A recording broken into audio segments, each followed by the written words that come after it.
줄인 자는 복이 있나니, 줄인 자는 복이 있나니, 이 제목으로 하나님 말씀 전하겠습니다. 저의 학창 시절에 가장 인기 있는 만화가는 이현세 씨였습니다. 이 까치를 주인공으로 내세운 그의 만화를 우연이라도 보기 시작하면 처음부터 마지막까지 눈을 뗄 수가 없었습니다. 그의 만화 중에 외인구단, 며느리 밥풀 곳에 대한 보고서, 테러리스트 등은 당대 최고의 배우들이 출연하는 영화로 제작될 만큼 그 작품성도 인정받았습니다. 이런 그에게 늘 따라다니는 수식어가 있었는데, 불세출의 만화가, 최고의 명성과 인기를 누리는 화백, 그렸다 하면 초대박이 터지는 만화 작가 등이었습니다. 그래서 만화가라면 누구나 부러워하는 작가가 이현세 씨였습니다. 하지만 그런 그에게도 큰 좌절의 순간들이 있었습니다. 천재 만화가를 만났을 때입니다. 이현세 씨는 보통 한 달 내내 꼬박 밤을 새워가며 만화를 그려서 원고를 마감했습니다. 그래서 새벽에 두부장수 아저씨 종소리를 듣고 잠자리에 드는 것이 일상이었어요. 그런데 천재는 달랐습니다. 이현세 씨는 그 천재 만화가에 대해서 이렇게 회상했습니다. 그 천재 친구는 한 달 내내 술만 마시다가도 며칠 휘갈려서 가져오는 원고로 내가 한 달 내내 밤새워가며 그린 원고를 휴지 조각으로 만들어버렸다.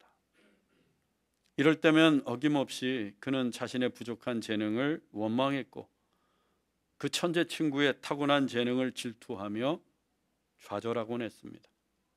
그렇게 수년 동안을 괴로워하다가 마침내 천재와 싸워 이기는 방법을 터득하게 됩니다.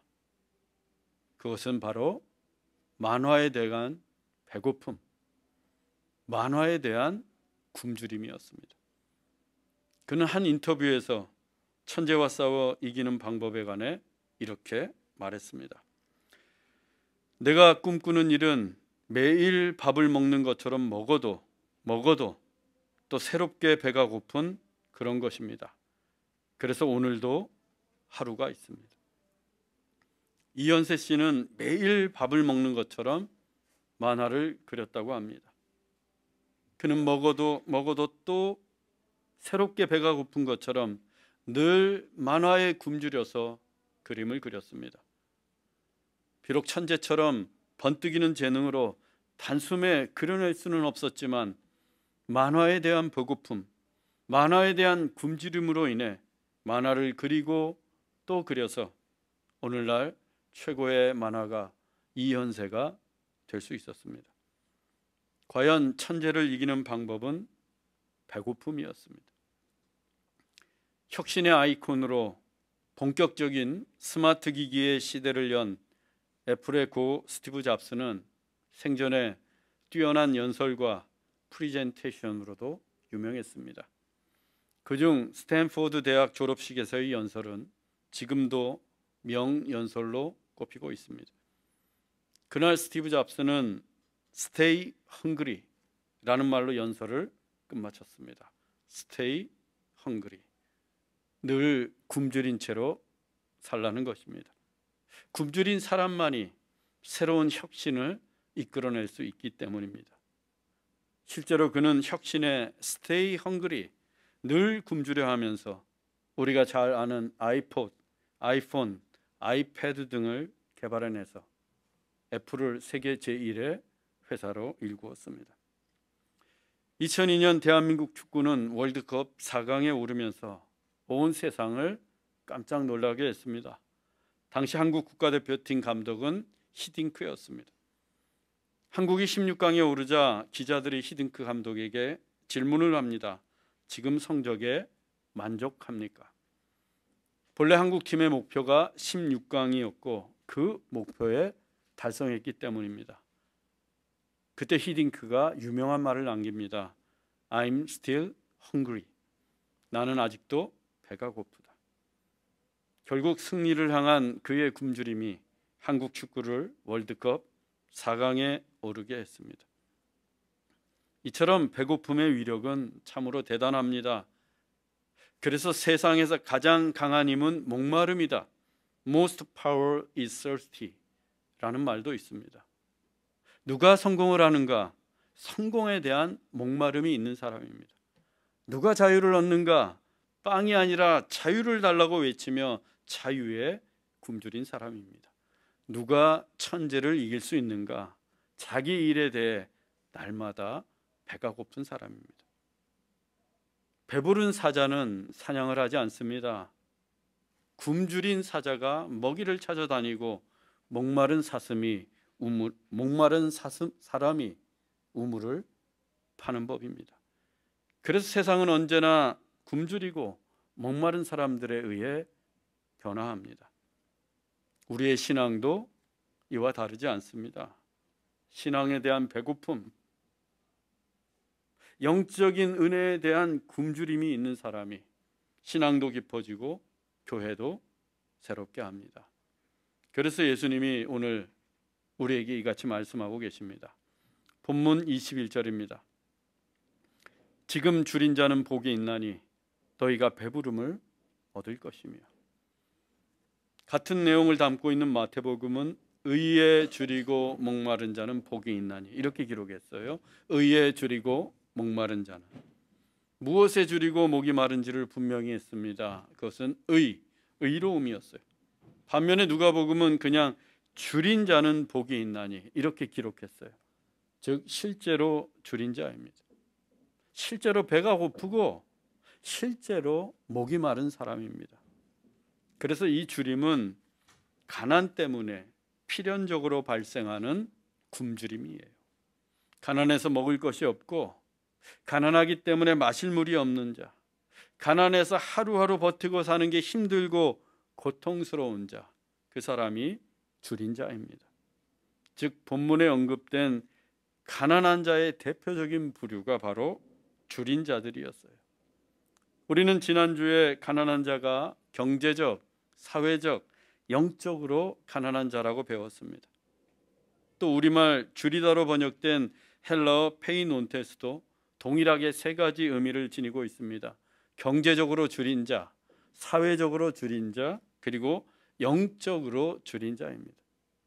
줄인 자의 범위가 가난한 자의 범위와 동일합니다. 근본적으로 가난함 때문에 생기는 굶주림이기 때문입니다.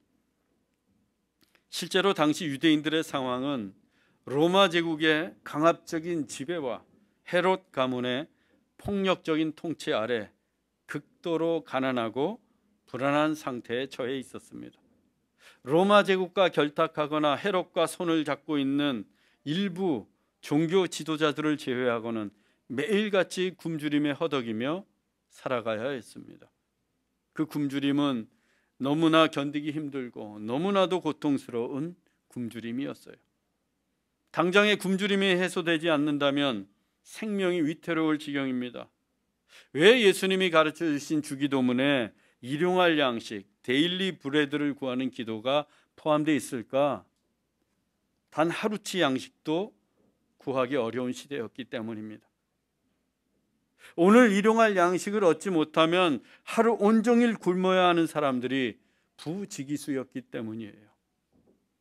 또 병든 자들, 고아와 과부들, 그리고 이방인들은 이 경제적 굶주림뿐만 아니라 사랑에도 목마른 자들이었습니다. 사회에서 소외된 그들은 늘 외롭고 쓸쓸한 자들이었습니다. 그래서 사랑받고 싶어서 애가 타는 인생들, 그들도 줄인 자들이었습니다. 또한 하나님의 나라에 굶주린 사람들도 있었습니다. 이 땅에서의 삶이 너무나도 고통스럽고 힘들었기에 하루라도 빨리 하나님의 나라가 도래했으면 손꼽아 기다리는 자들, 그들도 줄인 자들이었어요. 그런데 예수님께서 오늘 그 줄인 자 앞에 지금이란 단어를 덧붙이셨습니다. 지금 줄인 자는 복이 있나. 과거에 줄였던 자들, 이전에 줄였던 자들이 아니라 지금 줄인 자들입니다. 지금 평지에 모여서 예수님의 말씀을 듣고 있는 그들이 줄인 자들이에요. 지금 이곳에 모여서 하나님의 말씀을 듣고 있는 우리들이 줄인 자들입니다. 그런데 예수님은 그 줄인 자들이 복이 있다고 말씀하십니다.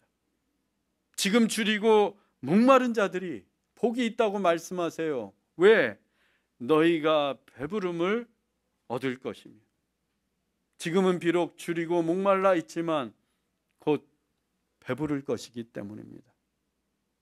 그런데 이 배부름을 얻을 것이며, 이 문장은 패시브, 수동태입니다. 그래서 줄인 자들은 스스로 배부를 수가 없어요. 자기 힘으로는 배부를 수가 없습니다. 누군가 그들을 배부르게 할 거라는 의미예요. 줄인 자들을 배부르게 할 분, 그분이 누구입니까? 하나님입니다. 주님이세요. 그래서 예수님이 이같이 말씀하셨습니다. 요한복음 6장 35절입니다. 예수께서 이르시되 나는 생명의 떡이니 내게 오는 자는 결코 줄이지 아니할 터이요 나를 믿는 자는 영원히 목마르지 아니하리라.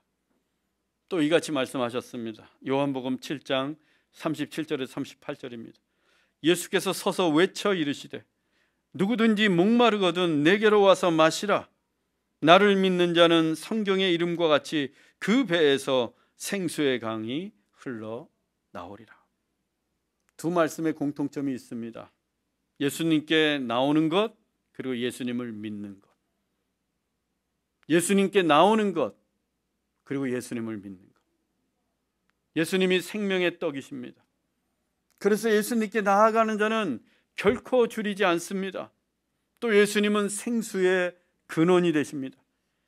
그래서 목마른 자들이 예수님께 가서 마시면 그 배에서 생수의 강물이 흘러나와 영원히 목마르지 않게 됩니다.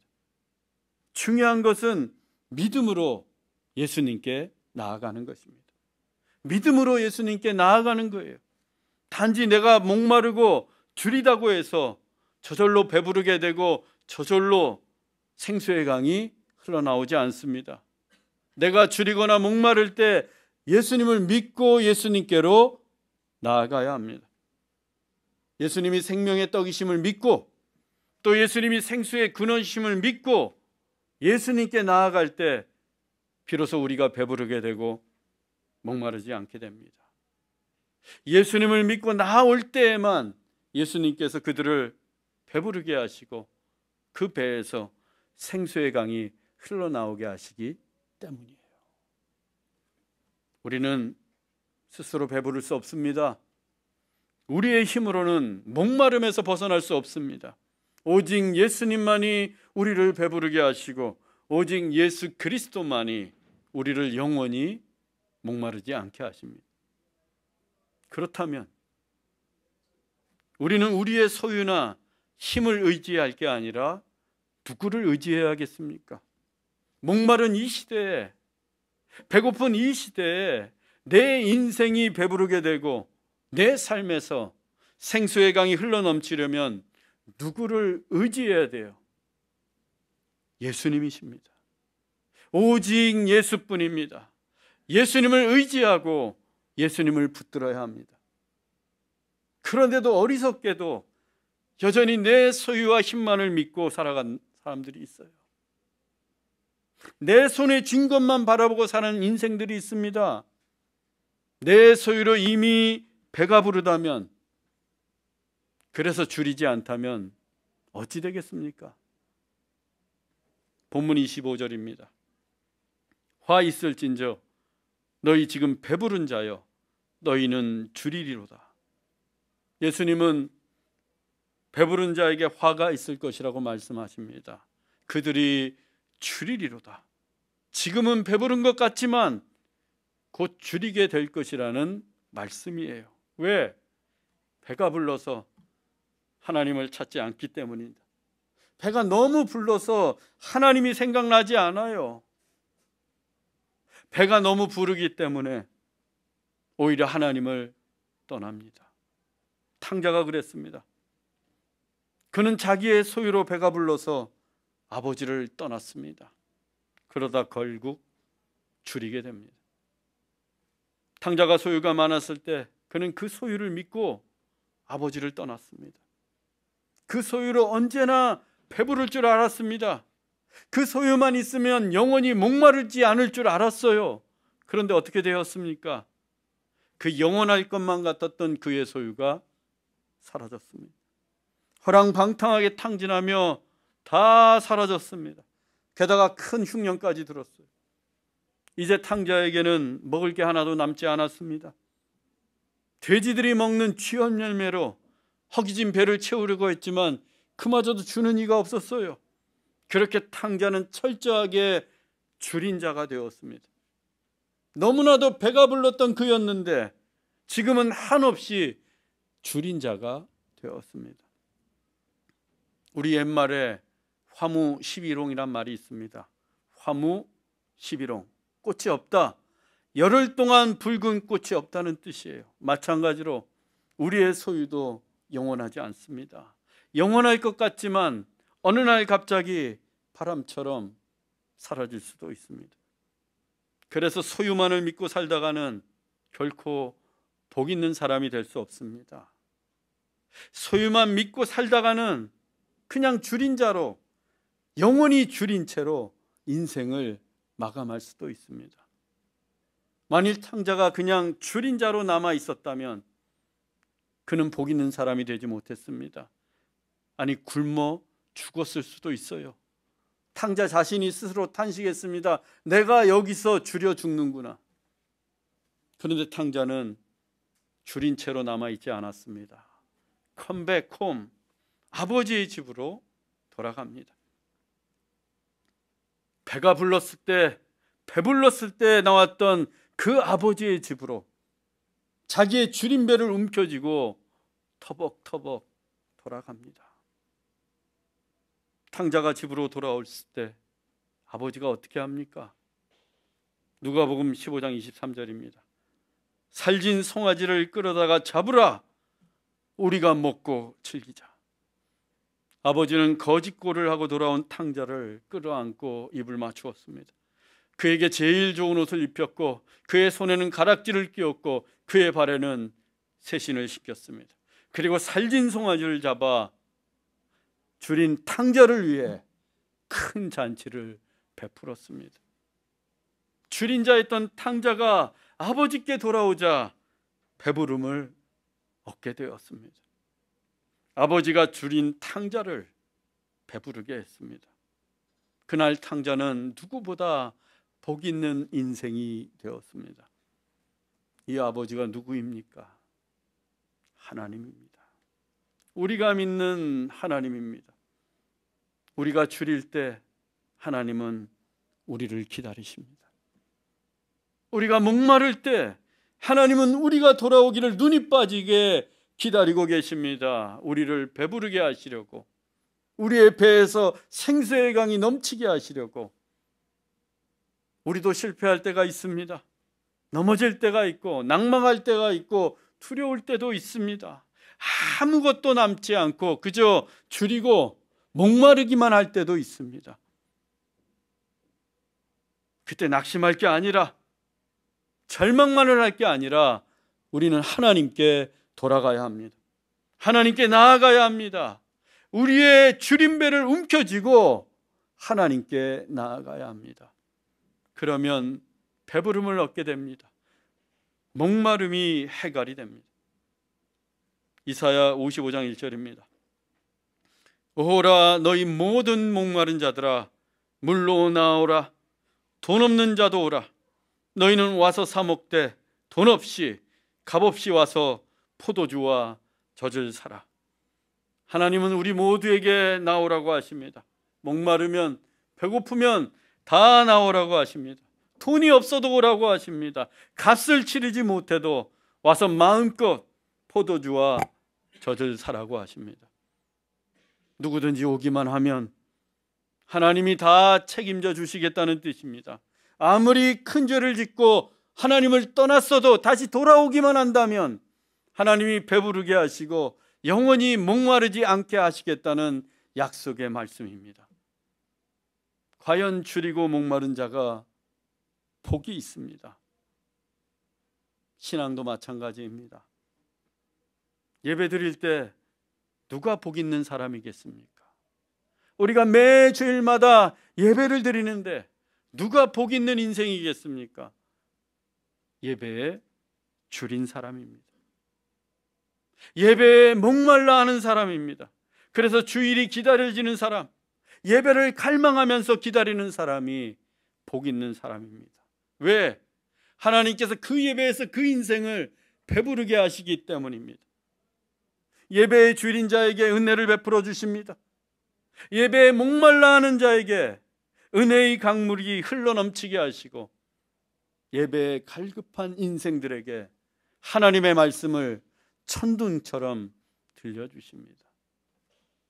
그런데 예배에 이미 배불러 있습니다. 그래서 예배에 대한 갈망도 없고 은혜에 대한 간절함도 없고 영적인 감흥 없이 예배를 드립니다. 그러면 하나님의 은혜도 없습니다. 화 있을진저 너희 지금 배부른 자여 너희는 줄이리로다. 오히려 하나님의 은혜가 점점 더 메말라 갈 뿐입니다. 우리는 예배에 줄인 자가 되어야 합니다. 예배 중에 임할 성령의 줄인 자가 되어야 합니다. 시편 107편 9절입니다. 그가 사모하는 영혼에게 만족을 주시며 줄인 영혼에게 좋은 것으로 채워주심이로다. 예배를 사모하는 자, 하나님께서 그 영혼에 만족을 주십니다. 예배에 줄여 있는 자, 하나님께서 그 영혼에 가장 좋은 것으로 채워주십니다. 그래서 신앙의 수준은 예배에 달려 있습니다. 얼마나 예배에 줄여 있는가, 그것이 신앙의 척도입니다.